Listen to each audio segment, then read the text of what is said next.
정부한테 붙는 레벨은 뭐가 되냐? 무능한 정부. 이런 얘기가 된다. 이게 나중에 보면 윤석열 정부한테 엄청난 족쇄가 될 거다. 가격이라고 하는 거를 내가 움직일 수 있을 거다라고 생각하는 것만큼 오만한 거는 없다. 그래, 증권회사 두세 개 정도 날아갈 수 있습니다. 저축은행 5개 정도 날아갈 수 있죠. 건설회사 두세 개 망할 수 있습니다. 근데 그게 뭐? 내가 만약에 건설부 장관이라고 하면 나는 지금 부양책 안 내는 거야. 내가 그렇게 모은 돈을 가지고 저 아파트를 한 채밖에 살 수 없다라고 하면 이게 내가 받은 거에 적은 게 문제인가? 아니면 저 집이 너무 높은 게 문제인가? 이 생각이 들었거든요.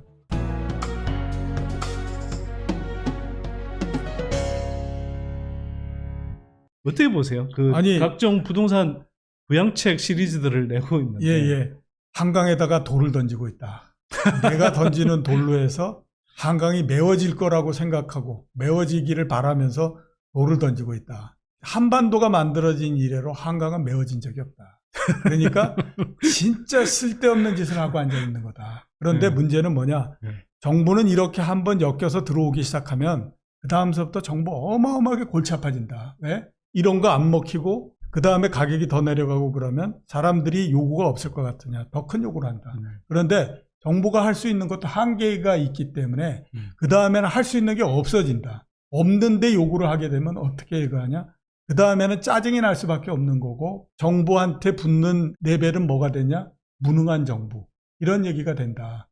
그게 여태까지 했던 모든 그 정부들이 똑같이 겪어왔던 과정이다. 문재인 정부 한번 보게 되면 몇 번에 걸쳐서 계속해서 막겠다라고 했지만 모두 다 실패하지 않았냐. 그러니까 무능한 정부가 됐고 맨 마지막에 보면 그것 때문에 정권을 뺏긴 형태였다. 자, MB 때 한번 보면 MB만큼 대한민국에서 부동산을 잘하는 대통령이 누가 있느냐. 건설회사 회장이었는데 그런데도 수차례에 걸쳐서 십몇 차례에 걸쳐가지고 부양책을 냈지만 모두 다 실패를 했다. 결국에 보면 안 되는 일을 하는데 이게 나중에 보면 윤석열 정부한테 엄청난 족쇄가 될 거다. 가격이라고 하는 거를 내가 움직일 수 있을 거다라고 생각하는 것만큼 오만한 거는 없다.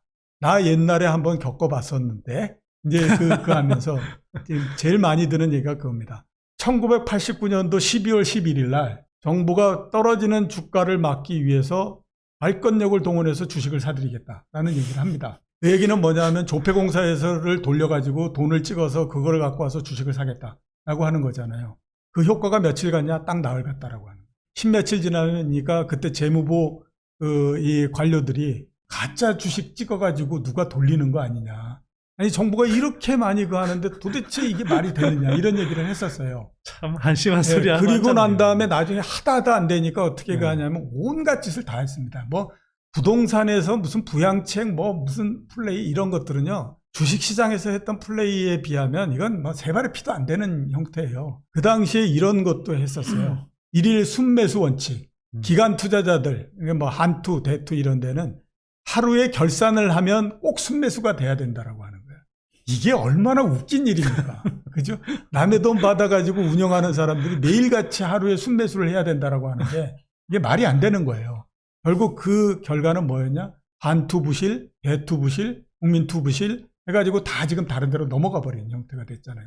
가격이라고 하는 건 정책에 의해서 만들어지지 못한다라고 하는 거예요. 너희도 드디어 또 엮였구나 이제. 너희들도 무능하다라고 하는 것 벗어나기는 어려울 거다. 될 거라고 생각하지만 안 된다. 그때까지 그 누구도 못했는데 어떻게 그게 될 거라고 생각하냐. 레고랜드 그 했을 때 저 그 얘기 했었거든요. 그래, 증권회사 두세 개 정도 날아갈 수 있습니다. 저축은행 5개 정도 날아갈 수 있죠. 건설회사 두세 개 망할 수 있습니다. 근데 그게 뭐? 그렇게 망한다고 해가지고 대한민국이 망합니까? 대한민국 경제에 크게 영향을 미칩니까?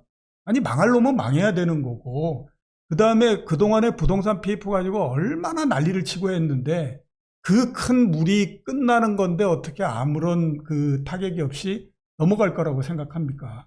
거기에서 생겼던 찌꺼기나 이런 것들은 그거를 설거지 과정에서 털어낸다라고 생각하고 우리가 치러야 되는 비용이라고 생각해야지 그게 아무런 그게 없이 넘어가겠다라고 생각하면 그건 오산입니다. 그래서 지금 같은 경우에 보면 저는 그 생각을 해요. 내가 만약에 건설부 장관이라고 하면 나는 지금 부양책 안 내놓는다. 내려갈 때까지 다 내려가고 난 다음에 그때 부양책을 쓰면 오히려 그건 효과라도 있지. 지금은 멍청하게 내려가는 데다가 돌 계속 던지고 있으면 정책만 소진하는 거죠. 던지는 놈만 힘든 거예요. 나중에 되면 정책 다 소진하고 할 것도 없고 이런 형태가 되니까 100% 동의하고요. 저도 사실 뭐 비슷한 말씀들을 많이 드렸는데 지금은 워낙 높았던 가격이 사실 자연스럽게 조정되는 과정이기 때문에 여기에 자꾸 힘 빼면은 사실 정책만 자원만 소진이 되는 거고. 예, 맞습니다. 집값이 빠질 때 위기만 자꾸 강조하는 프레임을 자꾸 이렇게 더 씌우는데 집값이 빠져서 좋은 사람들이 거의 대부분이거든요. 그럼요. 사실은. 국민 예. 대다수들은 사실은 주거비가 줄어들고 특히 우리 젊은 친구들이 집장만 하기가 쉬워져야 결혼도 하고 애를 낳는 것이지 지금 집단 절멸 상태로 가면서 계속 집값이 높은 게 정상인 것처럼 이렇게 가면 진짜 좀 문제라고 저는 생각이 되고요. 제가 예. 증권회사에서 그래도 성공한 축에 속하지 않습니까? 제가 20년 동안 고액의 연봉을 받았고요. 제가 0.02% 내에 들어갔고 이랬던 적이 있었습니다. 얼마 받으셨는데요? 그거는 비밀입니다. 예, 예. 제가 뭐 술을 마시는 것도 아니고 네. 그 다음에 뭐 나가서 뭐 돈을 많이 쓰는 것도 아니고 그렇게 해서 모아서 그랬거든요. 자, 근데 제가 작년도 중반이나 작년도 초 이럴 때 아침에 집을 나오면서 쭉 이렇게 옆을 이렇게 그러니까 밖을 이렇게 봅니다. 그러면서 그 생각이 굉장히 많이 들었어요. 야, 내가 그래도 증권업계에서 성공한 사람인데 내가 그렇게 모은 돈을 가지고 저 아파트를 한 채밖에 살 수 없다라고 하면 이게 내가 받은 거에 적은 게 문제인가? 아니면 저 집이 너무 높은 게 문제인가? 이 생각이 들었거든요. 그게 현실이에요. 이게 맞는 사회냐라고 하는 거예요. 증권업계에서 아무튼 고액의 어마어마한 연봉을 받고 뭐 이랬던 사람도 그렇다라고 하면 그 밑에 있는 사람들은 어떻습니까? 이건 아예 꿈도 꾸지 못하는 형태의 모양을 만들어 놓은 거잖아요. 그래서 지금 집값이 떨어지는데 그게 왜 위기입니까? 이거는 사람들한테 주거비를 굉장히 낮게 해서 갖고 갈 수 있는 좋은 기회인 거예요.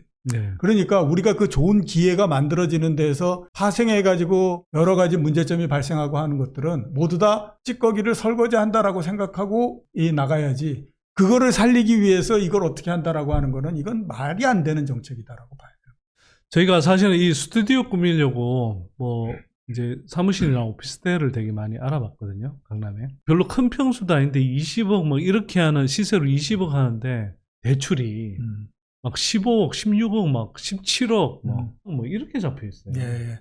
뭐 그냥 한두 개가 그런 게 아니고 대체로 다 그러니까 대출을 낼 수 있는 그 최대치를 끌어서 다 이 오피스텔이나 이런 걸 사무실도 사거나 이런 거예요. 물론 안 그런 데도 있죠. 있기는 하지만 이런 데가 되게 많다. 그러면 저금리에 그냥 빚 끌어다 다 투기질을 해서 사실은 그렇죠. 집값이 올라 있는 건데 이게 안 빠지는 건 정상이 아닌 거죠, 오히려. 뭐 충격이 좀 멈추면 또는 뭐 금리 인상이 좀 멈추면 금방 집값이 오를 것처럼 그렇게 선동하는 사람들이 있으면 그 말에 그렇게 쉽게 넘어가지 마시라 이렇게 말씀드리고 싶고 이제 이 이야기 한번 좀 해보죠. 이렇게 가다 보면 그런데 일본 꼴 날 수 있다 뭐 이런 이야기들을 또 많은 사람들이 해요. 사람들한테 공포감을 심어주는 이야기 아닌가 싶기도 하고 근데 또 그럴 수도 있는 건가? 이렇게 이제 뭐 많은 사람들이 또 생각을 하는 것 같아요. 그래서 어떻게 보세요? 일본은 어떻게 보게 되면 굉장히 특수한 경우잖아요. 그 버블이 만들어지고 버블이 터지고 했던 과정을 제외하고 나면 그 일본의 경제는 똑같이 유럽과 마찬가지로 성숙된 경제가 되면서 성장이 쭉 떨어지고 그다음에 금리도 떨어지고 뭐 그다음에 자산 가격도 뭐 이렇게 되고 이런 형태라고 봐야 되는 거죠. 근데 중간에 보면 이제 버블이라고 하는 것이 어마어마하게 생겼다가 그게 꺼졌다가 그 충격이 너무 크기 때문에 사람들이 일본 형태로서 가면 팍 터져버리고 그에 따라서 굉장히 어려워지고 뭐 이렇다라고 봐야 그 얘기를 하는 건데 그거는 굉장히 특수한 경우이기 때문에 그 특수한 경우가 우리나라에서 발생할 거다라고 보는 것 또한 보면 너무 갖다가 붙여버리는 형태가 된다라고 볼 수가 있는 거죠. 근데 그거를 제외하고 우리가 뭐 이렇게 본다고 하더라도 만약에 뭐 한 2030년도 그때 이제 다시 또 이렇게 해가지고 올라서 고점을 이제 뭐 이렇게 만들고 한다라고 하더라도 그 고점이 2021년도에 만들어진 고점하고 그렇게 크게 차이가 나지 않는 형태가 될 가능성이 굉장히 높죠. 그러니까 그동안에는 한번 이제 쭉 올라갔다가 그 다음에 이제 뭐 한번 그 하락하고 조정하고 그러면 지수면으로서 따졌을 때 한 10% 정도 내려갔다가 거기에서부터 또 한 150% 올라갔다가 또 한 10% 조정했다가 이런 형태였잖아요. 그렇기 때문에 나중에 저 고점은 그 전의 고점에 비해서 상당히 높은 형태가 이렇게 됐었는데 앞으로는 보게 되면 그게 굉장히 어렵다라고 봐야 돼요. 그 전서부터 올라가기 시작을 해서 2030 몇 년도에 만든다고 하더라도 그때의 고점이 과연 2021년도의 고점에 비해서 굉장히 높을 거냐. 제가 생각했을 땐 그러기는 어렵다라고 봐요. 소득이 늘어나지 않습니다. 사람들의 소득은. 그런 상태고 경기도 이제는 보면 우리나라도 성숙돼 있는 경제가 됐기 때문에 앞으로 보게 되면 꾸준히 계속해서 낮아져요. 부동산 가격을 끌어올리고 이럴 만한 동력이 별로 없는 상태거든요. 그러면 결국에 맨 마지막에 할 수 있는 건 뭐냐? 2000년대 20년 동안처럼 금리를 어마어마하게 내리고 유동성을 확 풀어버리고 이러는 형태가 돼야 되는데 그거 다 해봤잖아요. 그렇게 해가지고 뭐 만들어지고 이러는 것들도 다 경험을 했잖아요. 그러니까 그런 그림이 다시 오지 않는다라고 하는 거예요. 그 다음에 그거보다도 나쁜 그림은 2021년도의 고점을 도대체 언제 넘을지 모르겠다. 이렇게 될 가능성이 굉장히 높다라고 봐야 되겠죠.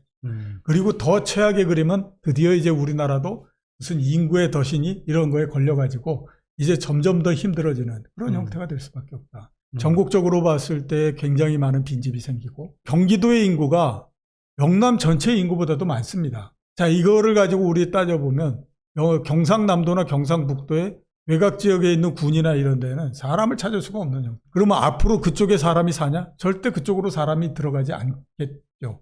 그렇게 되다 보면 자연적으로 그쪽은 더 비는 형태가 될 수밖에 없을 거고 시간이 지나게 되면 당연히 인구 구조나 이런 것들에서 덫에 걸려서 최악의 그리면은 야 이거 도대체 어떻게 되는 거야? 이런 형태가 될 수밖에 없는 거죠. 그때는 이제 인구 효과를 못 느끼는데 이렇게 이제 집값이 너무 높은 상태에서 이제 거품이 빠지는 단계에서는 이제 시간이 가면 갈수록 인구 감소의 그 충격이 저는 커질 거라고 보거든요. 네, 그렇죠. 통계청 데이터를 뽑아보니까 2017년에 우리가 50대 이하 가구의 그 가구 수가 정점이었더라고요. 예, 맞습니다. 예. 그래서 그때부터 해서 10년 지나면은 110만 가구가 줄어들고요. 예. 거기서 다시 5년 더 지난 2032년 가니까 이게 2017년 대비하면 200만 가구가 줄어들어버린 거예요. 그러니까 사실은 집을 사는 연령대는 다 50대 이하에 있잖아요. 한 몇백만 세대에서 200만 세대가 줄어든다? 당장 한 해 한 해는 이걸 몰라도 그 누적적인 효과는 굉장히 클 거라고 그렇죠. 생각합니다. 제가 이제 아까 역사적 고점이 될 수도 있지 않을까 이런 이야기를 드리는 건 워낙 2021년에 그 유동성의 거의 정점이었고 뭐 센터장님 말씀하셨다시피 앞으로의 이제 그런 어떤 유동성 사이클 또는 금리 수준이라는 것이 2000년대 수준으로 돌아가기가 힘들다고 하면 이게 21년에 고점 회복이 쉽겠냐 이런 생각을 저는 이제 좀 갖는 거거든요. 사실은. 일본은 한편으로는 좀 차이가 한국하고 있는 게 일본은 가게만 가담한 게 아니라 기업들이 대거 부동산 투기에 가담했잖아요. 예. 거기다가 뭐 주택 가격만 오른 게 아니라 막 상업지, 뭐 공업지 가격까지 막 몇 배로 올랐는데 그런 면에서 한국은 그래도 주로 부동산 투자 또는 투기가 주택 시장에 국한돼 있었고 그런 면에서는 일본보다 사정이 낫다. 뭐 이렇게 볼 수 있을까요? 어떻게 보세요, 그거는? 일본처럼 그렇게 심하지는 않았다라고 봐야 되죠. 주택도 마찬가지였고 그렇다라고 해서 전혀 그게 없다라고 보기는 굉장히 어렵기 때문에 50보 100보 이런 정도로서 볼 수 있지 크게 누구는 굉장히 선하고 누구는 그렇지 않고 이렇게 보기는 좀 어렵지 않을까라는 생각이 들어요. 일본은 사실 이제 뭐 기업도 가담하고 금융도 이제 끼어들면서 복합 불황이라는 걸 겪었잖아요. 예. 한국은 가게가 정말 고생문이 훤하게 열려 있는데 정부가 이렇게 하는 거 보면 늘 가게보다는 이게 건설업계나 뭐 부동산 업계를 늘 더 생각하는 식의 정책이 또 나오니까 답답한 거죠. 일본처럼 저렇게 뭐 망가지는 상황도 아닌데.